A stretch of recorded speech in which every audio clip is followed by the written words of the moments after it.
Pertempuran di Kuala Telemong itu, pertempuran itu adalah anggota polis dan pembesar Melayu, Datuk Lela, ada 2-3 orang Datuk. Dan Datuk tu pula pakaiannya adalah berjubah dan berserban. Yang Datuk-Datuk yang menghalang daripada orang daripada Hulu nak pergi ke Kuala Terengganu, dan mereka hanyalah sekitar 25 orang. Tapi 25 orang itu mereka adalah polis terlatih. Sedangkan di pihak Tok Janggut sekitar 300, 400, 500 orang, mereka hanya bersenjata parang sebagainya. Dan memang tidak ada niat untuk berperang pun. Dan kita melihat sebenarnya penglibatan British tak ada kat situ. British duduk kat bandar Kuala Terengganu, tak hadir kat situ. Dan tak ada satu orang polis yang bukan Melayu kat situ. Ini yang kita melihat pertembungan orang Melayu ini sejak dahulu sampai sekarang pun macam. Jadi kita kena belajar sejarah, kita mesti faham dan mengambil sikap yang bijak dalam menangani sesuatu isu. Jadi Haji Abdul Rahman Limbong bin Abdul Hamid bin Abdul Kadir ini leluhurnya asal-usulnya daripada Patani. Itu disebut, ramai yang menyebut begitu, daripada Patani. Dan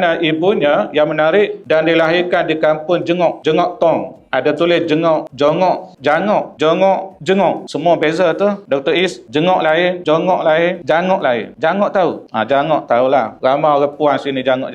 Jengok adalah tengok dan nampak ada tong. Itu yang disebutkan oleh saya, oleh seorang penduduk. Dia kata Jengok nampak tong. Tak tahulah apa kebetulan atau tak. Jadi kampung Jengok Tong, Beladau Kolam, di tepi sungai masih ada setinggalan rumah. Di situlah tempat lahir Abdul Rahman Limbong. Warisan rumah tu masih ada, tapi lama-kelamaan kalau tak dijaga, dipelihara dengan baik, akan hilanglah tapak. Jadi ibunya yang menarik, ibunya adalah Tun Tijah bintu Akut, ini orang Kuala Berang. Tapi kita kena tengok sejarah. Sejarah di Terengganu ini sebelum pengasasan Kesultanan Terengganu moden 17